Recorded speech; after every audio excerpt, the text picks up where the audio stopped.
Okay, we have head How long coach are we here? 10 minutes? Dan Mullen. He you would like to make a few comments.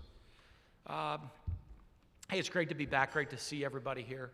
I'm back live in person. I'm really excited about that. Excited for the season to kick off, and our opportunity when you look at opening game against FAU and to have that energy in the Swamp.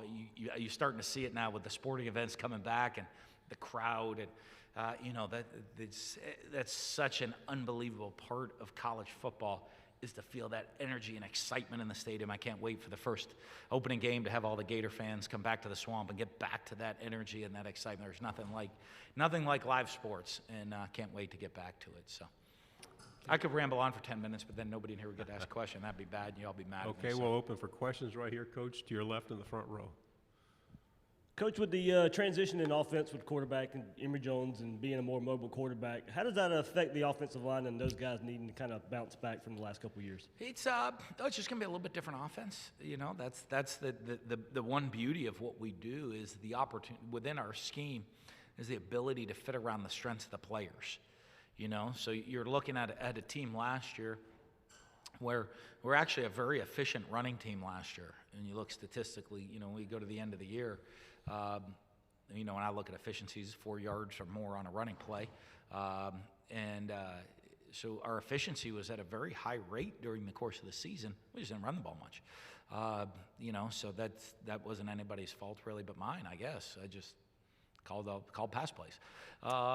And that was fun. So I think, we have the opportunity maybe to be a little bit more balanced this year with the depth at running back, the experience on the offensive line, and then obviously, guys that are a threat with their legs as well as their arms at the quarterback position. So I think that'll change a little bit of things for us and how we do things this year. We'll stay here to your left, second row, please. Since you've been at Florida, the series with Kentucky has become more closely contested. Mm-hmm. What's it been like to have that series become more competitive? Well, I think it's a tribute to Mark Stoops and what he's been able to do and how he's been able to build the program there. I think I have a lot of respect for Mark. I have for a long time. I think he's done a fabulous job. I think, there's some similarities. So when I took over at Mississippi State a long time ago let's create a culture, build an environment, build on it, and, win consistently. And it's really a tribute not to him having that plan laid out, how to build the foundation. Those aren't quick 1 to 2 year deals, and it's a tribute to the administration at Kentucky to give him the opportunity to build his foundation. That takes a couple of years. And now you look at now that they're reaping the rewards of that, of having a guy that's winning consistently. Coach, to your right, third row. Coach, I don't know how well you and Shane Beamer know each other, but have you guys crossed paths over the years? And if you have, can you share any maybe stories? I know Shane really well. I've known him well for a long time. He was over. We both have a place over at Reynolds at Lake Oconee. He was over in the swimming pool the other day at my house. I'm really excited for him. Really happy for him.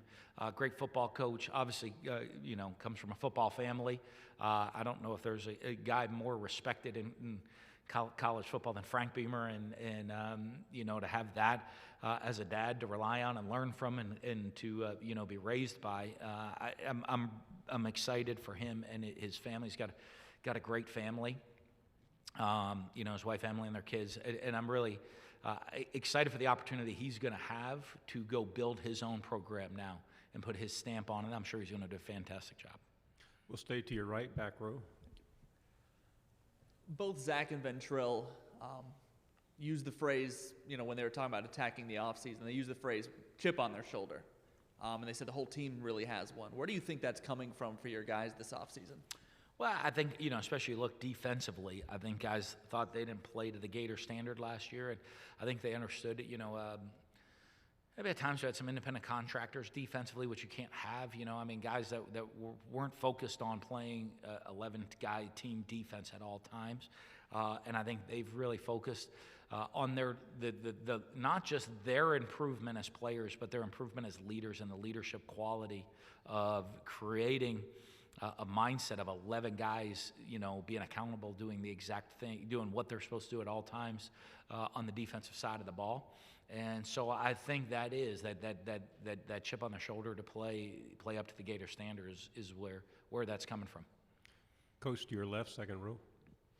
Hey, Coach, obviously your defense is going to be more the veteran presence on the field, in the locker room, but the offense trying to come of age as well and kind of equal those parts out. What gives you the confidence that this team has all the pieces needed to be a national title contender?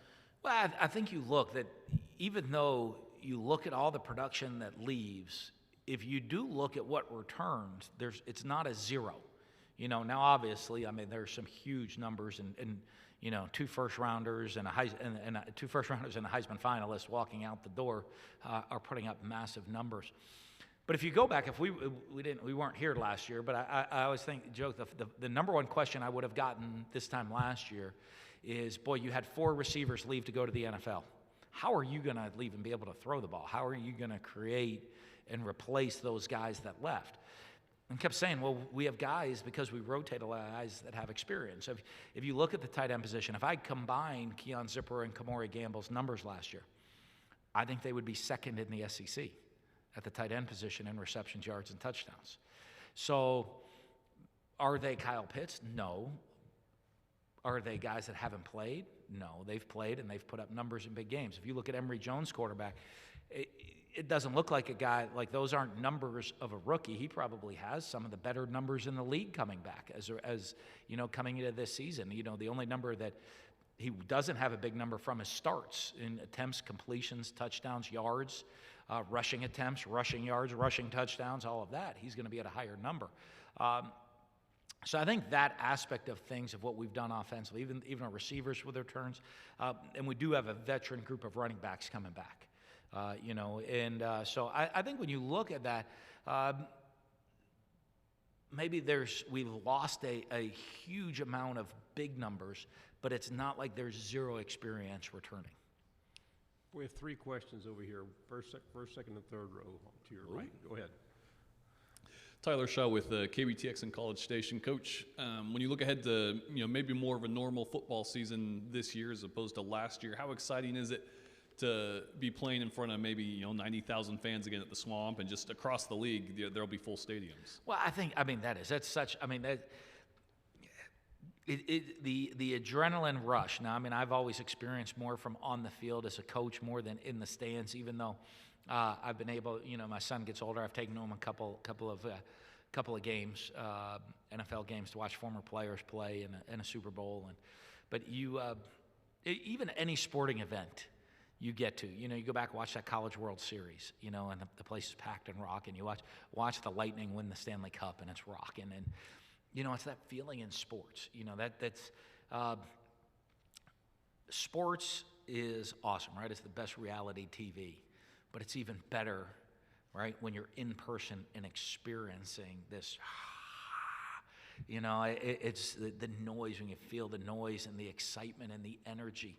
It's a rush that is second to none, and I can't wait to get it back to normal. I mean, how blessed am I that you considered normal playing in front of 90,000 people in the Swamp going crazy. That's your normal lifestyle, and it is. It's a blessing for me to be able to live the life I live.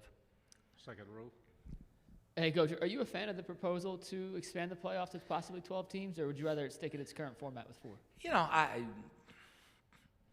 Is what it is. I could pull in my inner Jurgen Klopp, right, and say, I mean, I'm just here coaching the football team. There's somebody else's job. That's like the commissioners and presidents' jobs, and I'm just going to coach up the team and get them ready to play. Is what it is. I'm great. The current format's working pretty good. I think inevitably it's going to go to that. And if you would have told me once you started the playoff system,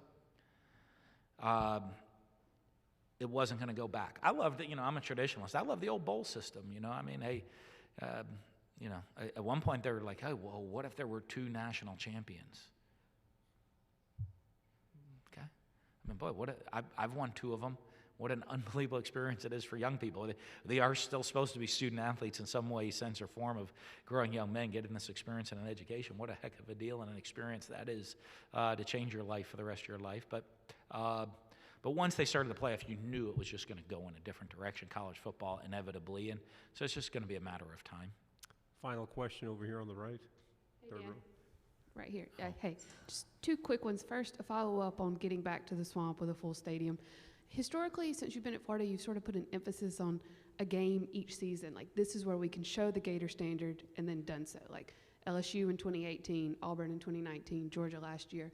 Is Alabama that game this year, that first test? And don't say FAU, I won't believe you. Well, no, you know what? I think it's always at the end of the year or something. It happened to be the games you just said. You didn't know which one it was going to be sometimes at the beginning of the year.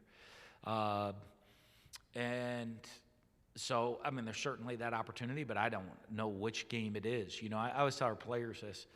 If you can tell me which play during the season is going to impact the season the most, let me know so we're prepared for that play.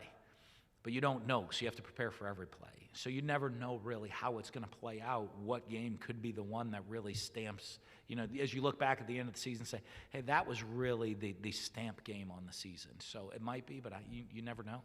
So it could be FAU. Could be. I don't know. As you prepare for this season, what is, in terms of like depth at different position groups, what is one group that you're not worried about at all, and what is maybe your biggest concern, keeps you up at night? Running backs would be the least worry. You know, I mean, that's a good deep room right now with some veteran players. You know, and you're looking at two seniors,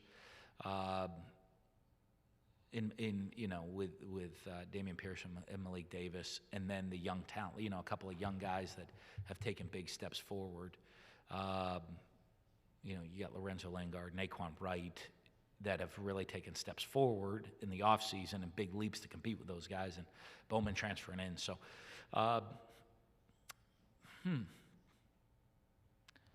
it would probably be the youth of our secondary is the one. And it's not as much depth or talent as it is youth. And, you know, that's the one. I look and I say, hey, here's a talented group of guys. I think they do understand the sense of urgency of their growth and development, and they got opportunity late in the year last year to kind of, I'm going to put you in a situation, and they walked off the field and said, hey, I'm recruiting. I thought I was ready, and now I realize I'm really not. I think that group now has the opportunity to go show what they can do. And if they mature quickly, we could have a really good secondary. Okay, Coach, thank you very Awesome. much. Thank y'all. Have a great day.